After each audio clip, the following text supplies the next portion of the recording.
course, at the end of the corner because it was still slick there. Oh, that was touch and go there. Mansell got a tremendous acceleration boost then, and all of a sudden he's funneled down, and we got ahead. We're now on board with Rahal following Nigel Mansell. Mansell just ahead, and then in front of him is Leyendijk. And Leyendijk is proving to be tough to handle. Emerson, remember, while we watch all this, he has the clear road ahead of him. No cars, no traffic. What was that? Something just suddenly died. Okay, Leyendijk gets down, but Mansell is stuck behind Johnny Unser. Inside him. Rahal follows through. Where's Emerson? Emerson, there he is. So it's the full length of the front straight, and Bozell giving good chase to Emerson. Robbie Gordon is in a fight with Scott Goodyear. 97 laps complete, 5 to go.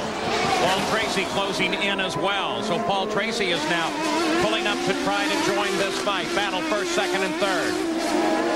Mansell needs some help. He needs to get by the traffic, and he needs someone or something to slow Emerson down a little bit. But he has to be careful that Paul Tracy, and there's Paul Tracy, he's got to be careful as to how close Paul Tracy can get to him. Because remember, it's not just the race. This is a championship fight that Mansell is in. And it is not a tremendous interval, first to second. It's only 9 seconds, and it's closing very quickly. Al Unser Jr.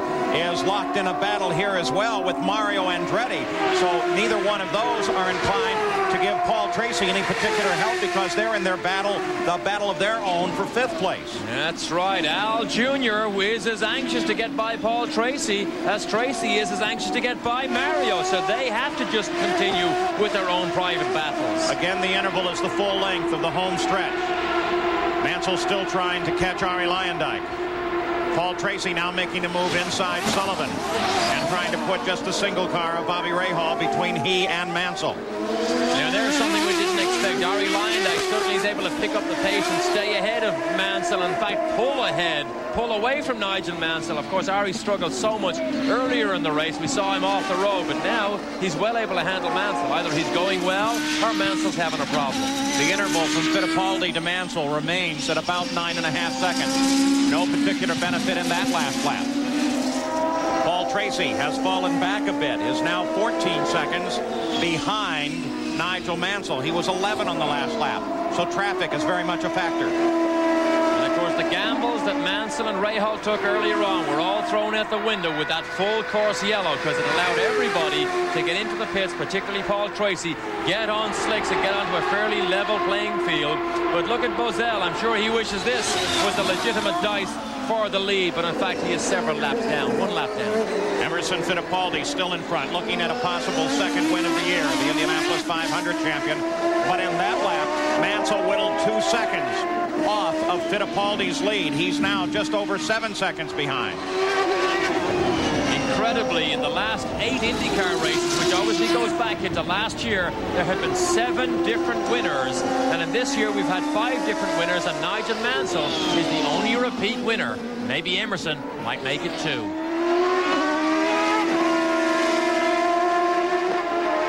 I don't think Bozell wants to pass Emerson, because remember, he would have to do a full lap. So unless he wants to show off and show that he is actually faster than the race leader, he'd actually have to do a full extra lap. But I mean, he looks very threatening there, doesn't he? It wouldn't be wise. He's sitting in 7th place. He is not being challenged by anyone for position at the time. The logical thing would be to wait station just behind Fittipaldi. There's Emerson. There's Mansell. Still cannot quite deal with Leyendijk. But look at this. Here's the challenge. And now Mansell has it with just 2 laps to go. But the interval extends. No, it drops down now to 8 seconds. 8 seconds separate Mansell and Fittipaldi. 2 laps to go. But now Mansell has a clear run on him. He's too far behind, I think, though. He's on dry track, no traffic. Now he can give it a good run.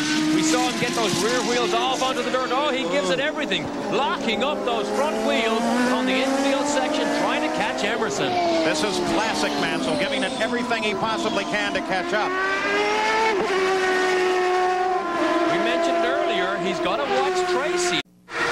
Only, as you saw by that graphic there, there's Tracy. Just over 4 seconds behind Mansell. Mansell would have to close on Boiselle and get around in order to battle with Fittipaldi. But here is where the trouble could come from. Here comes the white flag. One more lap to go. The distance is still 8 seconds. Boiselle stays behind. He doesn't need to pass Emerson. He doesn't need to do that extra 2 miles just in case anything happens. Robbie Gordon now is up behind Boiselle. That is not a fight. Oh, that is a fight for position. Absolutely it is. It is a fight. That's the reason why Boiselle would need to get by Emerson. Exactly, and they are fighting for 7th place. Robbie Gordon always seems to get into these fights at the end of races for position, and he is spectacular. But Robbie Gordon, one of the stars of the future, he only has this straight and the last section of curves to try and take that position from Boiselle. So Emerson Fittipaldi runs now for the checkered flag. He is unchallenged. The battle for 7th place goes on behind him at the same time. Paul Tracy is trying to close on Nigel Mansell. The final sweeping carousel turn for Emerson Fittipaldi as he comes down the straightaway. Watch Robbie Gordon as he tries. Boiselle behind him. He can't get it done. It is Nigel Mansell that streams across the line now in 2nd place, and Paul Tracy will settle for 3rd. So the race has been run. Al Unser Jr. is passed by Rahal right at the line, or just before the line. So they finish Fittipaldi in 1st, followed by Mansell, then Paul Tracy, then Bobby Rahal, and then Al Unser Jr., followed by Mario Andretti, Raul Boiselle, Robbie Gordon, Mike Groff, and Arie Luyendyk. But Emerson Fittipaldi has taken the win. Today's coverage from Portland of the Budweiser G.I. Joe's 200 has been brought to you by Quaker State. The Big Q is one tough motor oil. And by your local Yamaha dealer, who invites you to see their exciting line of motorcycles, ATVs, and water vehicles. Emerson Fittipaldi has scored his 19th IndyCar win, and the sun shines down on Winner's Circle. Here's Gary. Boy, indeed it does. 3 times he's been 3rd, 3 times 2nd, and I should say 2 times 3rd, 2 times 2nd, now 2 times the winner in Portland. You did it in the rain, you did it in the sunshine. This is a busy, hectic day, Mo. Well, it was very difficult to pass Nigel. I think when I tried on the braking on the outside and Nigel locked the wheels, went straight, I think that was the biggest moment for me on the race, and then just carry on and hold the lead. I mean, the car was fantastic. I mean, the team made a beautiful job. Every pit stop was really quick, really fast. You were 34 seconds up in the wet. Then he came in and went to the dries and started to put the pressure on. Did that put you in a tough spot? Well, that's 1 lap to go. I called Chuck and I say I want to go on dry as well, and I knew on dry tires I could dice again. So a double winner this season now and climbing up in the point standings. Congratulations. Thank you, Gary. Thanks. All right, let's go now to Jan Beekes, I believe. We're standing by with Nigel Mansell. And Nigel, you were the last driver to go onto the wet tires, but yet the first driver to go on slicks. It almost paid off for you.